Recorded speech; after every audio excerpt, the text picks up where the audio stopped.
বৈশ্বিক তাপমাত্রা ও সমুদ্রপৃষ্ঠের উচ্চতা বাড়ছে। নিম্ন উপকূলীয় শহরগুলি ইতিমধ্যেই ধ্বংসাত্মক বন্যার সম্মুখীন হচ্ছে এবং ক্রমবর্ধমান জোয়ারের বিরুদ্ধে লড়াই করার জন্য সৃজনশীল সমাধানের একের পর এক বাঁধ নির্মাণ করেছে শক্তিশালী দেশগুলি, যা নিম্নাঞ্চল দেশগুলো ছাড়া পরিবেশের দিক দিয়ে দিন দিন ঝুঁকিপূর্ণভাবে এগিয়ে যাচ্ছে। এই মুহূর্তে বাংলাদেশে 11টি জেলা বন্যা কবলিত।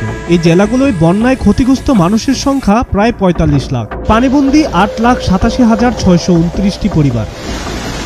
এখন পর্যন্ত ১৩ জন মারা গেছেন। আকস্মিকভাবে বিনা নোটিশে ছাড়া ডম্বুর বাঁধ খুলে দেওয়ায় বাংলাদেশের এই বন্যা সৃষ্টি হয়েছে। ঠিক ভারতের সাথে এমন ঘটনা ঘটতে পারে যদি ব্রহ্মপুত্র নদে চীনের বাঁধ 3 গর্জেস বাঁধ, যা উত্তর পূর্ব ভারতকে বেশ ভোগাতে পারে। ব্রহ্মপুত্র নদের নিচের অংশে 8টি হাইড্রোলিক বাঁধ তৈরি হয়েছে, যার জলধারণ ক্ষমতার ভিত্তিতে এই বাঁধ পৃথিবীর বৃহত্তম শক্তিশালী উৎপাদন কেন্দ্রগুলির মধ্যে অন্যতম। ভারত সহ বাংলাদেশের জন্য বিপর্যয়কর হতে পারে এই বাঁধ। ভারতের ফারাক্কা বাঁধের চেয়েও 4 গুণ বড়। চীনে ইন্ডিয়ার মধ্যে যেসব বিষয় নিয়ে আলোচনা হয় তার মধ্যে চীনের এই বাঁধের ইস্যুটি এখন ভারতের সবচেয়ে ভাবনার বিষয়। তবে 3 গর্জেস বাঁধ শুধু শক্তি উৎপাদনের মাধ্যমে নজর কাড়েনি, পৃথিবীর আহ্নিক গতি পরিবর্তন থেকে শুরু করে পৃথিবীর আকৃতিকেও বদলে আনে এই বাঁধ। 3 গর্জেস বাঁধের কংক্রিট স্যুট, স্লিপওয়ে গেট সহ নানা জরুরি ব্যবস্থা নেওয়া হয়। এই বাঁধ নির্মাণের কাজ সহজ ছিল না। 32টি টারবাইনের একটি মোট 700 মেগাওয়াট শক্তি উৎপাদনে সক্ষম। এমন টারবাইন ব্যবহার করা হয় 3 গর্জেস বাঁধে।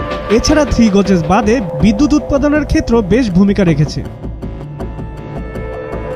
এছাড়া ইউক্রেনের গুরুত্বপূর্ণ বিশাল একটি বাঁধ রাশিয়ার বিস্ফোরণের মাধ্যমে উড়িয়ে দিয়েছে বলে কিয়েভ অভিযোগ করে। তারা বলেছিল ইউক্রেনীয় বাহিনী যাতে নিপ্রো নদী পার হয়ে দেশটির দক্ষিণাঞ্চল রুশ বাহিনীর উপর পাল্টা সামরিক আক্রমণ চালাতে না পারে, সেজন্যই বাঁধটি ধ্বংস করে দেওয়া হয়েছিল। বাঁধটি বিধ্বস্ত হওয়ার পরপরই আশেপাশের এলাকায় বেশ কয়েকজন মানুষ হতাহত হয়। তাই বলাই যায় প্রতিটি বৃহৎ বাঁধের সাথে পার্শ্ববর্তী দেশের অবস্থান টিকিয়ে রাখা খুবই দুষ্কর।